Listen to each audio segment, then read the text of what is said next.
A planetary nebula represents one of the final stages in the life of a star, like our own Sun. Near the end of its life, before it consumes all of its remaining fuel, a star expels its outer layers. These are then excited by the radiation of the star and begin to glow brightly, showing intricate and fascinating structures that scientists are still trying to fully understand.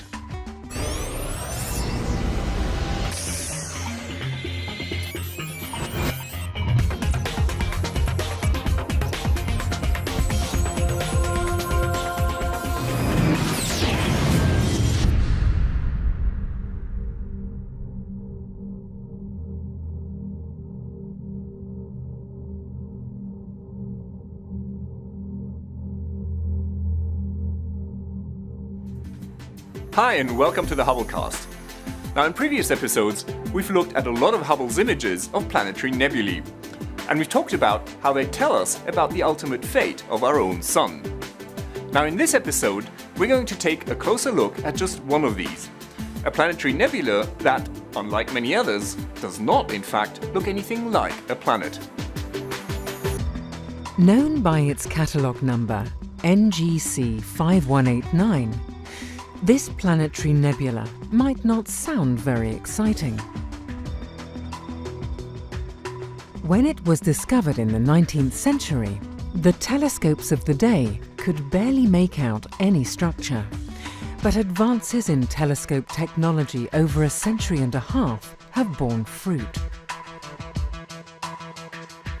For a long time, the best image of this object was from the European Southern Observatory's NTT, which reveals NGC 5189's complex spiral shape.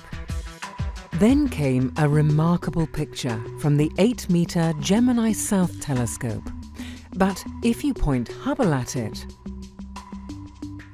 Well, if you point Hubble at it, then you get to see some truly spectacular detail, much of which has never been seen before. And that's of course due to Hubble's unique vantage point above the Earth's atmosphere. Now if we zoom in close, which we can thanks to Hubble's high resolution, then we start seeing these very dense knots in the clouds of gas. Hubble has seen these before, most famously in the Helix Nebula. Now what's going on here is that the radiation from the dying star is carving these knots into shape, forming these glowing, bow wave-like patterns, much like water flowing around a rock in a stream. And these are all pointing towards the center of the nebula. The knots in NGC 5189 are a reminder of just how big planetary nebulae are. They might look insignificant here, but they are actually a similar size to the entire solar system.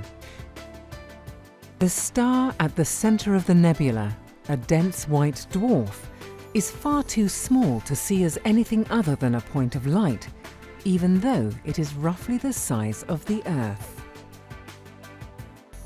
NGC 5189's spiral shape is perhaps its most obvious feature, leading to its nickname of the Spiral Planetary Nebula. The structure is reminiscent of water coming from a lawn sprinkler, and is probably due to the star rotating and wobbling as it expels matter. Similar structures have been seen before, especially in planetary nebulae with binary stars at their centers. But whether there are two stars or just the one at the center of NGC 5189 remains an open question. And so, its shape, and the science that lies behind it, remain a fascinating area for astronomers to study.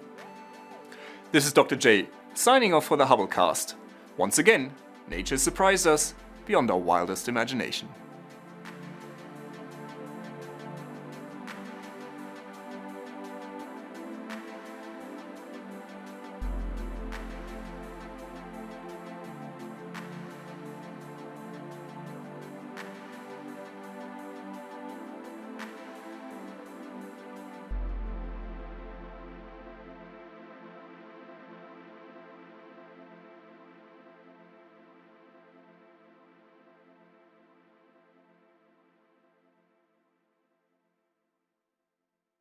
Now that you've caught up with Hubble, make sure to get the latest from the ground too. The ESOcast highlights the best of the European Southern Observatory and its powerful telescopes that observe from high in the Chilean Andes, at the Southern Hemisphere's best-known sites for astronomical observations.